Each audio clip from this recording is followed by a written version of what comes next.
அஸ்ஸலாமு அலைக்கும். பேரன்பு மிக்க பெருமானார் ஸல்லல்லாஹு அலைஹி வஸல்லம் அவர்கள் என்ற இந்த தொடரில் இன்றைய நாள் ஸல்லல்லாஹு அலைஹி வஸல்லம் அவர்களின் நபி தோழர்களில் இறுதியாக உயிர் வாழ்ந்த அபூ துஃபைல் ரதியல்லாஹு அன்ஹு அவர்கள் ஸல்லல்லாஹு அலைஹி வஸல்லம் அவர்களை பற்றி ஒரு செய்தி சொல்வார்கள். நபி ஸல்லல்லாஹு அலைஹி வஸல்லம் அவர்களை நான் பார்த்துள்ளேன்.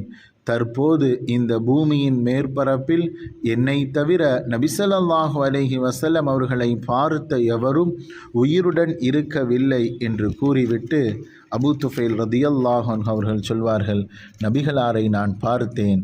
அவர்கள் சிவப்பு கலந்த வெண்ணிறம் கொண்டவர்களாக இருந்தார்கள், அழகு மிக்கவர்களாக இருந்தார்கள், நடுத்தரமான உயரம், நடுத்தரமான உடல் அவயங்கள் கொண்டவர்களாக ஸல்லல்லாஹு அலைஹி வஸல்லம் அவர்கள் இருந்தார்கள்.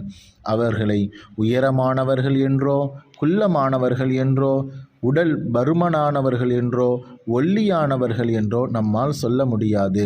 அல்லாஹ் அவர்களை நடுத்தரமான உடல் வாகு கொண்ட அழகானவர்களாக அல்லாஹ் வைத்திருந்தான். அப்துல்லாஹ் இப்னு அப்பாஸ் ரதியல்லாஹு அன்ஹு அவர்கள் மற்றொரு ஹதீஸிலே சொல்வார்கள், ஸல்லல்லாஹு அலைஹி வஸல்லம் அவர்களுக்கு முன் பற்களுக்கு இடையே சிறிது இடைவேளை இருந்தது. நபி ஸல்லல்லாஹு அலைஹி வஸல்லம் அவர்கள் பேசினால் அந்த முன் பற்களுக்கு இடையே ஒளி வீசுவது போல் தோன்றும் என்று இப்னு அப்பாஸ் ரதியல்லாஹு அன்ஹு அவர்கள் சொல்வார்கள். ஸல்லல்லாஹு அலைஹி வஸல்லம் அவர்களை அணுவணுவாக பார்த்தவர்கள், நாயகத்தோடு அதிகமான நெருக்கமாக இருந்தவர்கள்.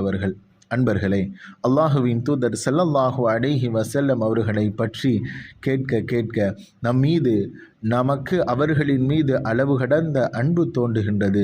ஸல்லல்லாஹு அலைஹி வஸல்லம் அவர்கள் ஒவ்வொன்றிலேயும் குர்ஆனை போன்றே அவர்கள் வாழ்ந்தார்கள். குணநலன்களிலேயும் ஒவ்வொன்றிலேயும் அல்லாஹ் அவர்களை பாதுகாத்தான்.